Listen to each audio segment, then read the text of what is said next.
Hello. এত রাতে phone দিছিস কেন বোন? আমার খুব ভয় করছে ভাইয়া। কেন, কি হয়েছে? প্রচুর বৃষ্টি হচ্ছে আর মাঝে মাঝে বিদ্যুৎও চমকাচ্ছে। আমার খুব ভয় লাগছে ভাইয়া।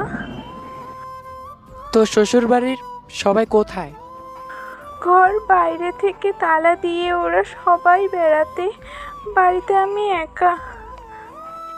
ভয় পাস না, তোর ভাইয়া তোর সাথে আছে। তুই কিন্তু আমার সাথে সারা রাত কথা বলবি ভাইয়া।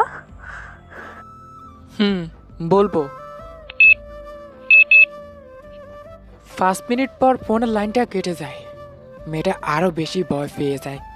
ঠিক 30 মিনিট পর হ্যালো। মেয়েটি জোরে জোরে কেঁদে কেঁদে বলছে, তুই ফোন কেন কেটে দিলি কেন ভাইয়া? আমি অনেক ভয় পেয়েছি। ভয় পাস না লক্ষ্মী বোন, তোর ভাই তোর বাড়ির সামনে দাঁড়িয়ে আছে। এই ঝড় বৃষ্টির রাতে তুই বাইরে দাঁড়িয়ে আছিস? ভয় পাস না, যা ঘুমিয়ে পড়। আর তুই? সারা রাত তোর জন্য দাঁড়িয়ে থাকবো। এইভাবে ওদের ভাই বোনের মধ্যে কথা হতে থাকে। কিন্তু হঠাৎ মেয়েটা ঘুমিয়ে পড়ে।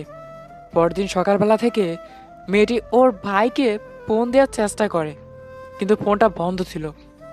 মেয়েটি জানতে পারে ওর ভাইকে আর খুঁজে পাওয়া যাচ্ছে না। পরে জানা যায় বিদ্যুৎ স্পষ্ট হয়ে সে রাতে ছেলেটি মারা যায়।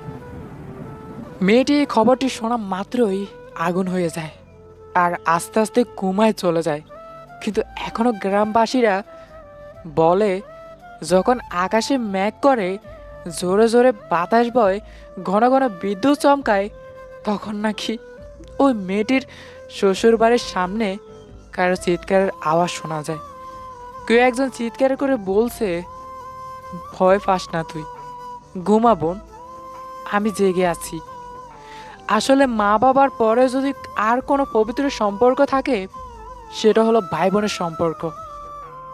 যদিও আমার অনেকগুলো বোন নেই, একটাই বোন, সেটা আমার কাছে আল্লাহর অশেষ রহমত। আর সব সময় দোয়া করি যেন পৃথিবীর সকল ভাই বোনগুলোর সম্পর্ক ভালো থাকে। আমাদের জীবনে কিছু ঘটনা থেকে থাকে, যে ঘটনাগুলি কখনো ভুলে থাকা যায় না।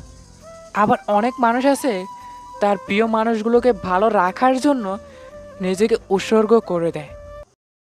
বোনের মতনে বোন পেয়েছি, মনের মতন মন, ভালোবাসার আদর ছোঁয়ায় তুমি আপনজন, আপু তুমি সবার সেরা। আমাদের সাথে থাকার জন্য অনেক অনেক ধন্যবাদ। আসসালামু আলাইকুম। ভালো থাকবেন, সুস্থ থাকবেন। আল্লাহ হাফেজ।